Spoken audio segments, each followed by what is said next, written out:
You are listening to the New Book of Daniel podcast. Hello, and welcome to the New Book of Daniel podcast. My name is Daniel Bobinsky, and I'll be your host on this adventure. Today, we have a special guest, Dr. Karlyn Borysenko. You've seen her on Fox and Friends. You've seen her on Dave Rubin with the Rubin Report. And yes, she even visits the New Book of Daniel podcast. What happened was yesterday I did an interview with her, and as I was editing it down, I came across this part that I thought everybody really needed to hear. It's a full-hour interview, and I know not everybody can watch that full hour. However, if you want to, I will put a link in the show notes down below so you can go watch the full interview. But there's a part where we got to talk and shop a little bit. Dr. Karlyn and I are both in the same line of work, organizational development.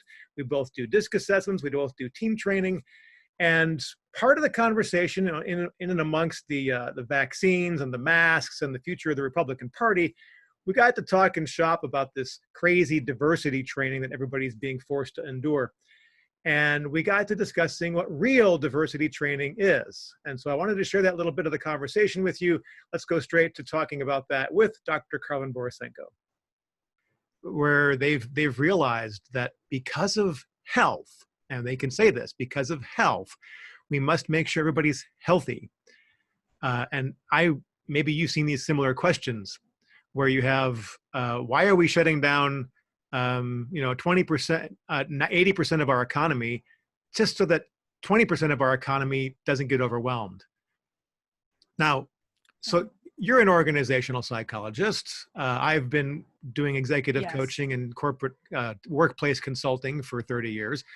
I'm a certified behavioral analyst. I do DISC assessments and motivator assessments. Oh, I do DISC assessments too. Cognitive assessments. Excellent. So, you probably had the same experience. When I'm finishing up with a client right now where they did it right. Everybody on the senior management team did DISC assessments. We did some training around behavioral styles, communication styles, cognitive styles with Myers-Briggs, the whole 9 yards.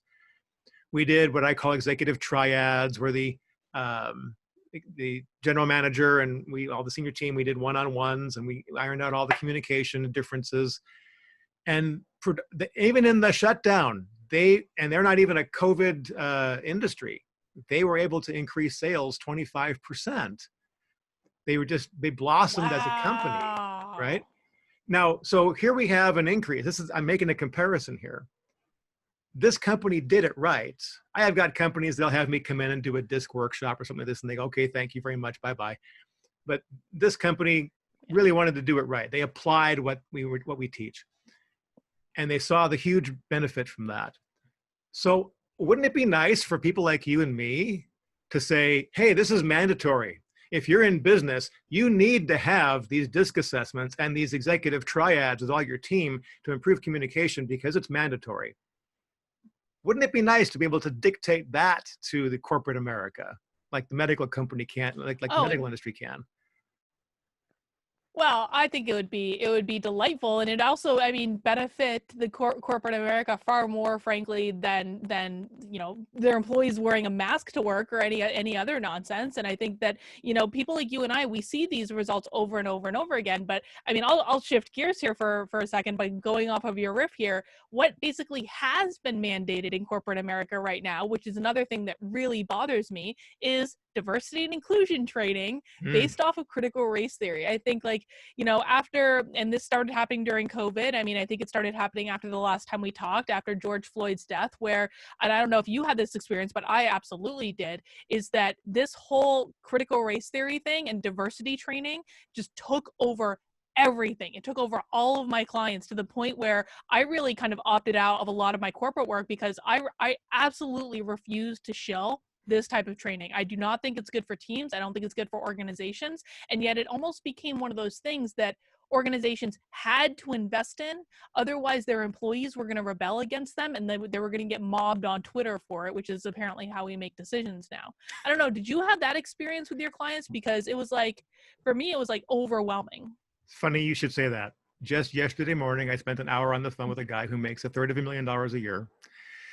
He's an executive in a very large corporation, global, and they're letting him go.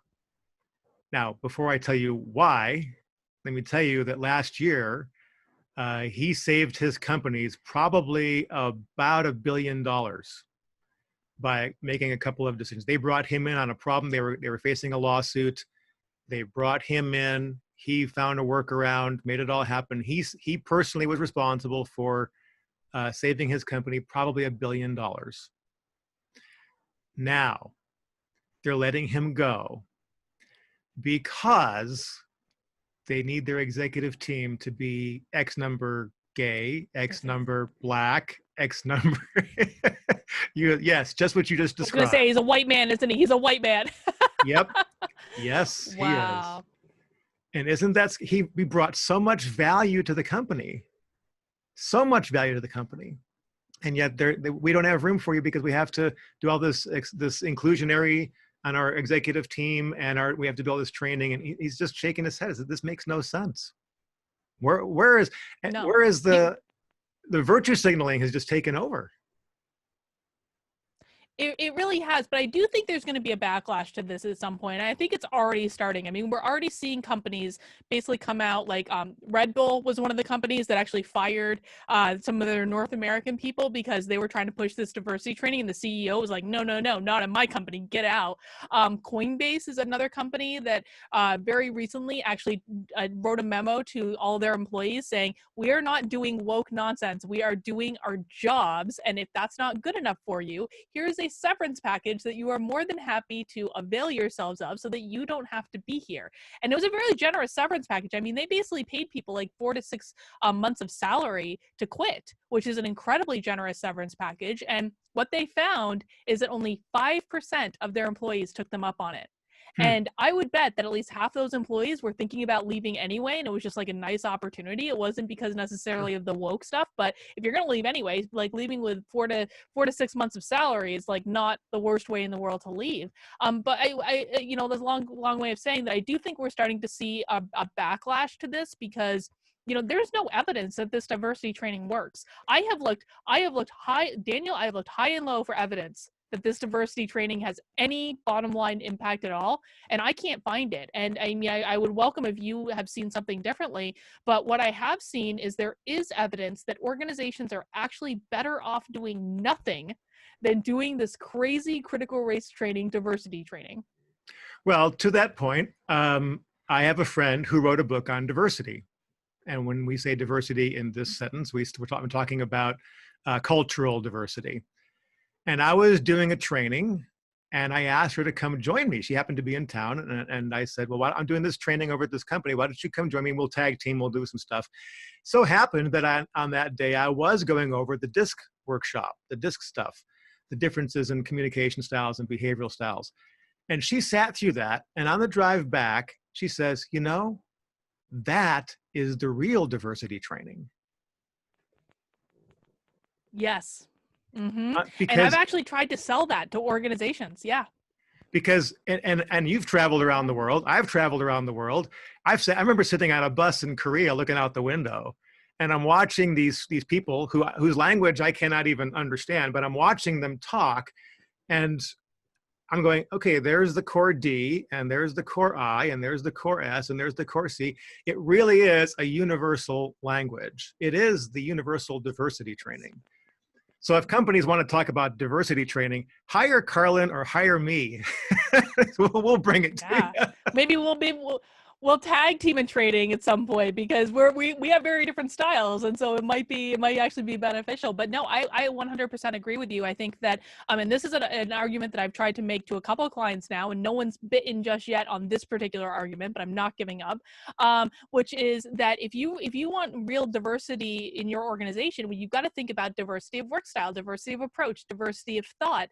And what we know from the DISC model, and the DISC model has millions of different inputs into it, depending on which company you use to run the reports. There's some better than others, but right. I mean there are millions of there's a very large data set for this. And what we found is that race has nothing to do with your work style. Gender has very little microscopic to do with your work style, but it's not actually a statistically significant difference. It basically has nothing to do with it.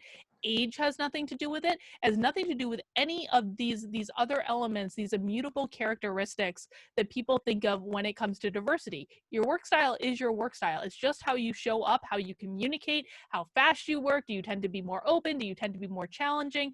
And these things exist outside of all of these immutable characteristics that the left is trying to get us to define ourselves as. So I 100% agree with you. The best diversity training is around thought and approach.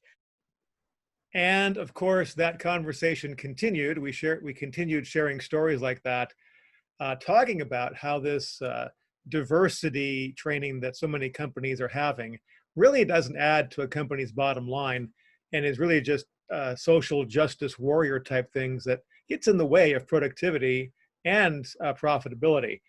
And I just should say, I suppose I should just do a shameless plug. If you are interested in doing any kind of real diversity training like Karlyn and I were talking about, do feel free to contact me. The email to use would be newbookofdaniel@outlook.com. I'll get back to you on that. Or if you want to just reach Karlyn or me, just go ahead and contact us and I'll pass information on to Karlyn. And of course, if you want to watch the entire interview, well, the link to that is in the show notes down below. There's also the opportunity to follow me on social media. You can do that on Parler and MeWe and Twitter and Facebook. Just look up New Book of Daniel on any one of those platforms. If you'd like to follow my political writings, you can do that by going to uncoverdc.com and also Red State. Of course, while you're down below, by the way, go ahead and subscribe to the podcast. Leave a comment if you like. And when you subscribe, go ahead and click the bell. Then you're going to get notified every time we upload a new show. You've been listening to the shortened version of the interview with Dr. Karlyn Borysenko on the New Book of Daniel podcast. My name is Daniel Bobinski, and I thank you very much for listening. Until the next time, be blessed.